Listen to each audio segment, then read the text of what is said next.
تھا عیسائیوں کا، تو صلاح الدین بڑے پریشان تھے۔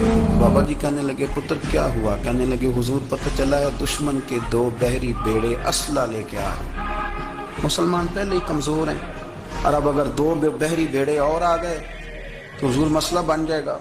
تو میں پریشان ہوں کہ کس طرح یہ کم مسئلے والی ہماری فوج ہے کیسے مقابلہ کرے گی۔ تو بابا جی کہنے لگے پتر اس طرح کرنا، آج رات تو بھی دعا کرنا اور میں بھی کروں۔ صلاح الدین ایوبی سے بزرگوں نے کہا کہ رات آج نا اللہ اللہ کرنا، تو میں تیرے لیے دعا کروں گا، تو بھی دعا کرنا۔ دکھی تھے، تکلیف تھی، تو سر رکھا سجدے میں تو تڑپ گئے۔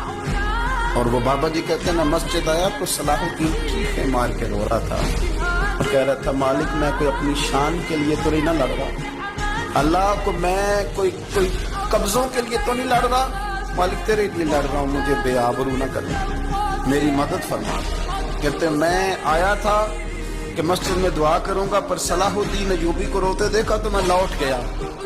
تو سویرے صلاح الدین ملے تو بڑے خوش تھے۔ میں نے کہا پتر کیا ہوا؟ کہنے لگے حضور وہ بحری بیڑے 2 آ رہے تھے نا اسلحہ لے کے، دونوں ڈوب گئے پانی میں ڈوب گئے۔ تو بابا جی کہنے لگے صلاح الدین وہ پانی میں نہیں ڈوبے، وہ تیرے آنسوؤں میں ڈوب گئے۔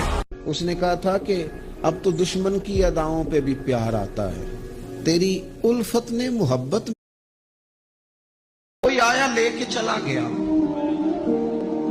کوئی عمر بھر بھی نہ پا سکا، میرے مولا تجھ سے گلا نہیں، یہ تو اپنا اپنا نصیب ہے۔ یہ کچھ لوگ نا پسند نہیں آ جاتے، یہ کچھ لوگ پسند نہیں آ جاتے، قبول نہیں ہو جاتے، کچھ لوگوں کو مانگ نہیں لیا جاتا، کچھ کو رکھ نہیں لیا جاتا، کچھ لوگوں کو کہہ نہیں دیا جاتا تو نے جانا نہیں۔ تو کسی نے کہا تھا عشق اجرت طلب نہ تھا ورنہ ہم تیرے در پہ نوکری کرتے۔ پیار میں جو مزہ ہارنے کا ہے نا، جتن جتن تے ہر کوئی کھیڈے تو ہارن کھیڈ فقیرا، جتن دا مل کوڈی پیندائی ہارن دا مل ہیرا۔ جس کو کہتے ہیں قیامت حشر جس کا نام ہے، تیرے دیوانوں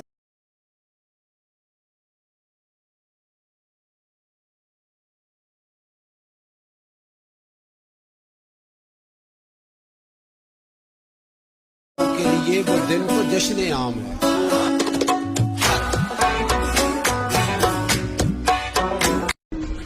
مجھے تو چاہیے، لنگ کئی مہینے تے برس گئے تے تیری دید نو دیدے ترس گئے۔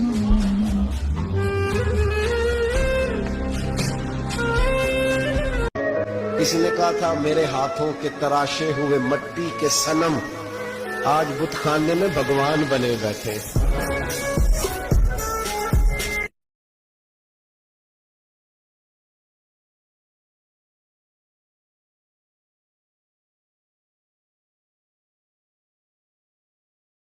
کو غلطی لگ گئی، انہوں نے ہم سے معذرت کی، اب ہم سارے مل کے ان سے معذرت کریں گے۔ نبی پاک صلی اللہ علیہ وسلم نے نا 300 لوگوں کا ایک لشکر روانہ کیا کسی مہم کے۔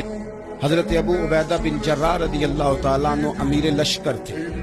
فرمایا بھوک اتنی زیادہ تھی کہ ایک ایک کھجور دن میں ایک وقت کھانے کو ملتی تھی، اور کچھ دن ایسے آئے پتے کھا کے گزارا ہونے لگے۔ یہ بخاری میں موجود ہے۔ فرماتے ایک مچھلی اللہ تعالیٰ نے دریا کے کنارے بھیجی، فرماتے ہیں وہ تھی تو مچھلی پر پہاڑ جتنی تھی۔ حضرت جابر ابن عبداللہ رضی اللہ تعالیٰ عنہ فرماتے ہیں 300 آدمی 18 دن تک اس مچھلی کو کھاتے رہے، مچھلی ختم ہی نہیں ہوئی۔ فرماتے ہیں ہم کھایا بھی ہم نے، اور کچھ لے کے ہم مدینے بھی گئے، اور قربان جائیں نبی پاک نے بھی اس میں سے کھایا۔ ہم نے عرض کی حضور یہ معاملہ کیا ہے، یہ ماجرا کیا ہے؟ تو محبوب نے فرمایا تمہارے پاس غذا نہیں تھی، رب نے تمہارے لیے بندوبست کیا۔ حضرت بلال آئے جناب عمر سے ملنے، کیسے وہ کسرا بھی آئے تو عمر خاطر میں نہ لائے، پر بلال حبشی دروازے پہ داخل ہوئے تو فاروق اعظم نے کرسی چھوڑ دی، ہاتھ باندھ کے کونے میں کھڑے ہو گئے۔ کالا رنگ ہے، نام بھی لکھنا نہیں جانتے۔